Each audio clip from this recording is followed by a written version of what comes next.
Mais renovados, mais uma vez estamos aqui no canal Renovando para trazermos um estudo edificante da Palavra de Deus ao seu coração. Lembrando que nós estamos numa série de estudos da carta que Paulo escreveu à igreja de Colossos. Então eu já peço que você pegue a sua Bíblia e abra comigo em Colossenses, capítulo de número 2, e vamos meditar no que o Senhor tem para nos ensinar neste capítulo. Vamos começar lendo o verso 1, o verso 2 e o verso 3. Porque quero que saibais, quão grande combate tenho por vós e pelos que estão em Laodiceia, e porquanto não viram o meu rosto em carne, para que os seus corações sejam consolados e estejam unidos em caridade e enriquecidos da plenitude da inteligência, para conhecimento do mistério de Deus, Cristo, em quem estão escondidos todos os tesouros da sabedoria e da ciência. Lembrando que, na medida que nós vamos falando sobre a carta, sempre vamos pegando alguns pontos sobre o gnosticismo, que é o que nós temos falado aqui no decorrer dos vídeos, que foi, na verdade, uma heresia que perturbou a igreja por mais de 150 anos. Contra este tipo de heresia foram escritos cerca de 9 livros da Bíblia, 9 livros combatendo uma heresia que perturbou a igreja por mais de 150 anos. Ainda hoje nós observamos que existem ainda fagulhas desses pensamentos que ainda estão cercando as nossas igrejas. Então o verso 1, verso 2, verso 3 já fala, nós já podemos citar mais um ponto. O que acontece? Os gnósticos afirmavam que só o conhecimento era capaz de libertar o homem bom da matéria que é má. Ou seja, os gnósticos acreditavam que existiam dois deuses, o Deus bom e o Deus mau. O Deus bom criou o espírito e o Deus mau aprisionou o espírito dentro da matéria, dentro da carne.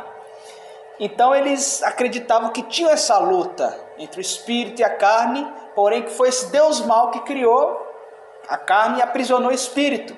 E eles acreditavam que a partir do conhecimento, a partir da gnos, esse espírito era libertado, certo?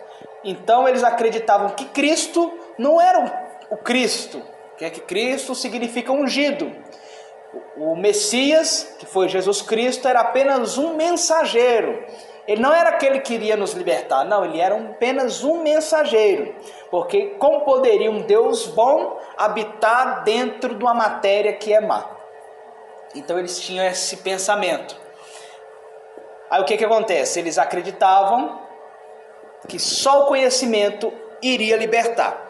Então Paulo já começa aqui no verso 3, dizendo que em quem estão escondidos todos os tesouros da sabedoria e da ciência. Ele está falando aqui, falando de Cristo, ele fala aqui no verso 2, que o mistério de Deus é Cristo, em quem estão escondidos todos os tesouros da sabedoria e da ciência. Então ele já começa a falar que Cristo não é apenas o mensageiro, um mensageiro, qualquer mensageiro. Não, ele é a resposta de Deus. Ele não é o mensageiro, ele é a própria mensagem. Ele é a resposta do nosso sofrimento, a resposta de tudo.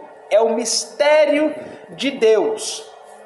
Ele afirma também lá em Romanos capítulo 11, verso 33, você pode procurar na sua Bíblia, está escrito: ó profundidades das riquezas, tanto na sabedoria como da ciência de Deus. Quão insondáveis são teus caminhos, porque quem compreendeu o intento do Senhor? Quem foi o seu conselheiro? Ou seja, ele está aqui exaltando a soberania de Deus. Quem foi o seu conselheiro? Quem foi o seu professor, né? Que nem diz a música da Cassiane. Qual que é a sua idade? Quem foi seu professor? Ninguém, porque Ele é Deus e Ele é suficiente. Então vamos agora para o verso 4. E digo isso para que ninguém vos engane com palavras persuasivas. Ou seja, nós temos aqui uma advertência. Paulo está dando uma advertência contra a persuasão enganosa. O que significa persuasão no grego? Persuasão enganosa. Significa seduzir, tentar convencer de modo veemente. Ou seja, a heresia ela tem esse cuidado de seduzir as pessoas. Ela vai te tentando de todas as formas, tentando te enganar. Tentar convencer de modo veemente. Tentar com que você se entregue a ela.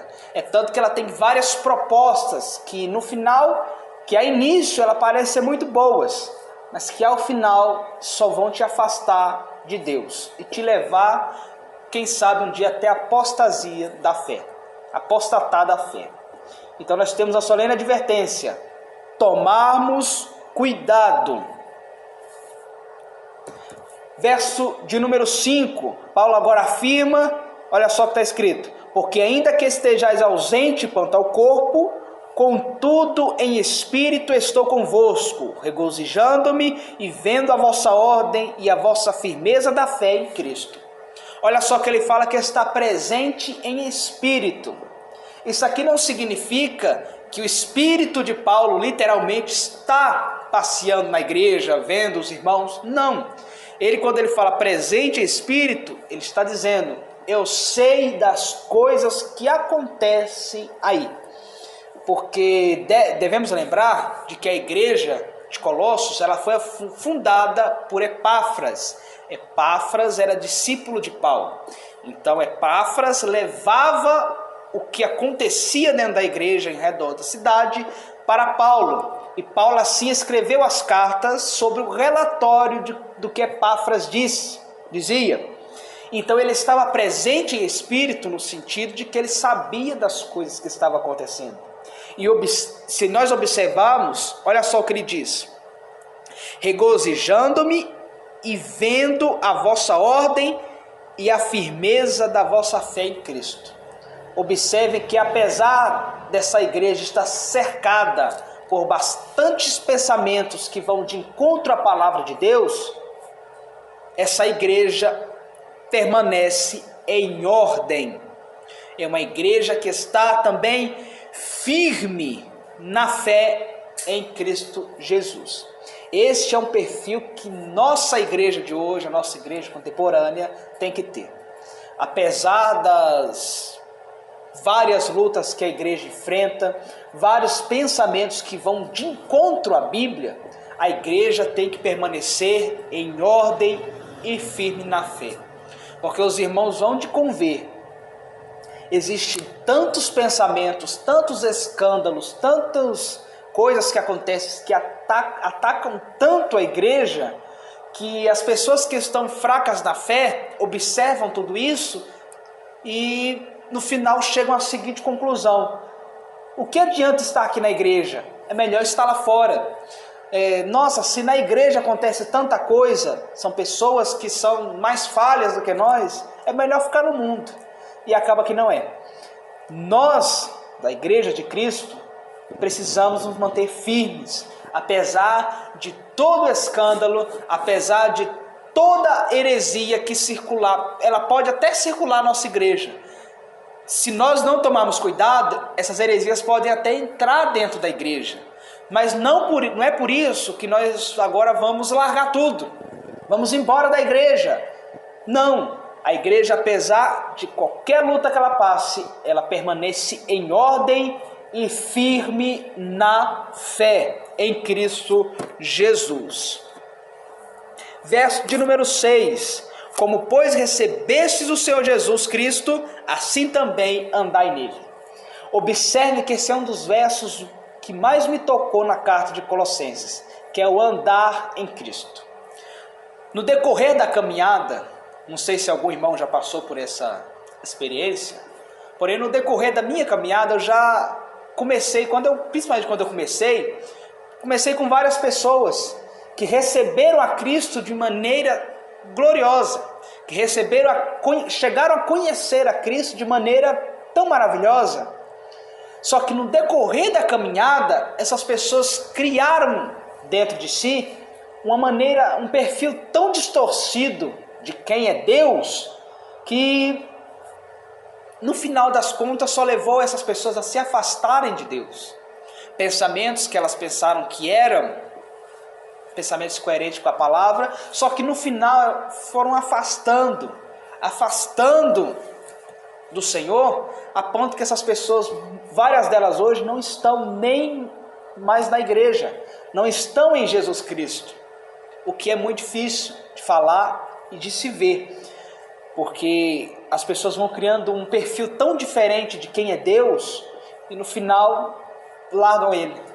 E observe só o que Paulo fala: como você recebeu, ou seja, da primeira maneira que você conheceu a Deus, continue firme, continue andando em Cristo.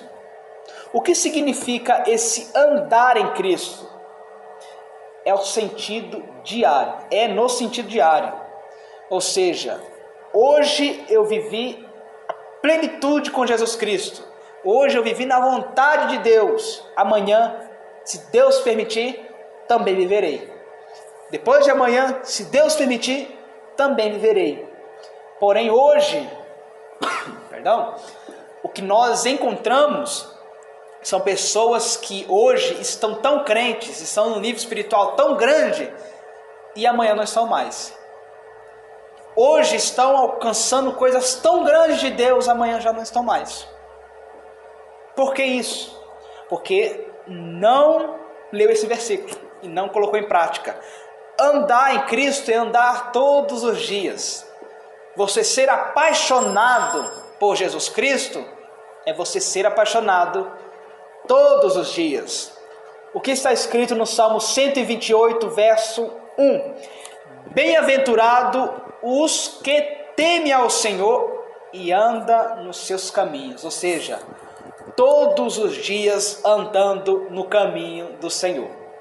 Não sei se você já chegou a ler esse livro, tem um livro que chama Peregrino. É o segundo livro mais lido do mundo, em seguida da Bíblia, que é em primeiro. E ele fala do viver diário do cristão, as lutas que o cristão enfrenta até chegar no céu. Então, enquanto nós não chegamos na pátria amada, que é Jerusalém, a nova Jerusalém, que é o céu, nós continuamos andando em Cristo Jesus. Certo? Uma obediência. O que é viver no Senhor? Ter uma vida de obediência pautada em seus ensinamentos, ordenanças e mandamentos. Verso de número 7. Vamos ler. Como, pois, recebestes o Senhor Jesus Cristo, assim também andai nele, arraigados e sobreedificados nele, e confirmados na fé, como foste ensinados, abundando em ações de graça. 3 palavras nós temos aqui. Primeira, arraigados, edificados e confirmados. Vamos ver o que significa. A primeira palavra, arraigados, nos lembra de uma planta. Uma planta que foi plantada no solo, com profundidade.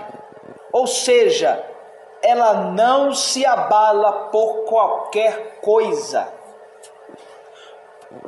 Veja só, uma planta que foi plantada em um solo e ela não se abala por qualquer coisa, porque ela foi plantada com profundidade. Ou seja, o que Paulo está falando aqui? Arraigados e sobreedificados nele. O crente tem que estar tem que viver de maneira profunda em Cristo. O cristão tem que viver de maneira profunda. O cristão tem que ser profundo em tudo. Porque algumas pessoas só são profundas em algumas partes da vida, em algumas partes da Bíblia também. Você tem que ser profundo na sua leitura. Não é somente ler um versículo, um capítulo e deixar isso passar. Seja profundo nas Escrituras. Busque saber cada vez mais. Nas Escrituras, na leitura bíblica, nos estudos. Seja profundo nos cultos, na oração, na consagração, no jejum, que é uma disciplina muito importante que nós temos que adquirir. Ou seja, temos que viver de maneira profunda, para que quando venham várias tentações, várias heresias, vários pensamentos, o crente esteja profundo, o crente não se abala por qualquer coisa. Ou seja, então vamos lá, falamos da primeira, arraigados. Segunda, edificados ou sobreedificados, nos lembra de construção.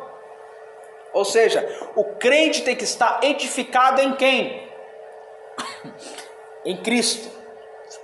O crente tem que estar edificado em Cristo. Está escrito em Mateus 7, 24 e no Salmo 127. O crente que tem a sua casa edificada em Cristo, essa casa não cai. Um crente que tem a sua casa, ou seja, a sua vida, quando fala de casa, fala de vida, edificado na palavra de Deus, esse crente nunca vai cair. Não significa que ele nunca vai pecar, porque aí já é outro estudo, porque nós estamos sujeitos ao pecado.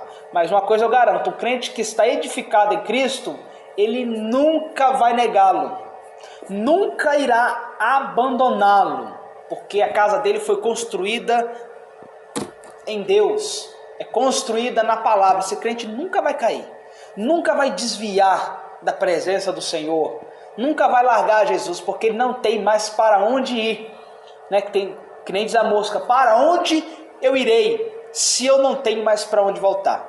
Só temos a Deus. Edificados, e a terceira, confirmados, que é uma figura que é bem comum na área jurídica. Confirmar significa o quê? Mostrar a verdade e comprovar. Aleluia. Então, o crente tem que estar dessas três formas. Agora nós vamos a partir do verso 8 ao verso 15. Certo? Olha só o que está no verso 8. Vamos ler só o verso 8. Tendes cuidado para que ninguém vos faça presa sua por meio de filosofias e vãs sutilezas. Aqui ele agora vai falar bastante o cuidado cristão. Ou seja, cuidado com os falsos ensinos. Os falsos ensinos são apresentados com engano e disfarce, com aparência de verdade, de maneira sutil e às vezes até agradável. Nós temos vários pensamentos que circulam hoje por aí afora, e às vezes nós até enxergamos ele dentro da igreja. Quando a Bíblia fala de vãs filosofias, está falando de filosofias que fala que Jesus não era humano. O gnosticismo falava que Jesus não poderia ser humano, que Deus não poderia ser humano. E nós que somos cristãos sabemos que Jesus Cristo era 100% homem e 100% Deus. Não tem mais o que conversa, não tem mais o que conversar. 100% homem e 100% Deus. Ou seja, essa doutrina negava que Jesus Cristo era homem, que era humano. Negava que Jesus Cristo morreu na cruz. E se ele não morreu, ele também não ressuscitou. E a Bíblia diz em Romanos que se Cristo não ressuscitou, vã é a nossa esperança. Comamos e bebamos, porque amanhã morreremos. Simples. Aí nós vamos viver daquela forma, deixa a vida levar. E nós somos cristãos, não vivemos dessa forma. Nós sabemos que Jesus Cristo era humano. Ele era humano, 100% homem e 100% Deus. Sabemos que Jesus Cristo morreu na cruz. Foi o sacrifício que nos traz a paz. E sabemos que ele morreu e ao terceiro dia ressuscitou. E porque ele ressuscitou, nós também ressuscitaremos com ele na primeira ressurreição. Ou seja, o pensamento que nega que Jesus era humano, nega que Jesus Cristo morreu e nega que Jesus Cristo ressuscitou, é considerados pensamentos que são bases, são solos para o anticristo. São solos, são bases para o anticristo vir à terra. Então devemos tomar cuidado com esses pensamentos para que não caiamos em abismos profundos e que vai mais para frente nos distanciar da presença do Senhor. Amém? Eu espero que você tenha visto esse estudo, que você possa estar vendo também os outros estudos. Nós já temos introdução, capítulo 1, e esse é o capítulo 2. Se você não viu, volte lá e veja os outros vídeos para acompanhar de maneira em sequência. E que você possa deixar seu like, se inscrever no canal e compartilhar esse vídeo. Lembrando sempre que o nosso objetivo é contribuir para que você, para que a Igreja do Senhor Jesus Cristo alcance um nível mais profundo na Palavra de Deus. Amém? Que Deus abençoe a sua vida.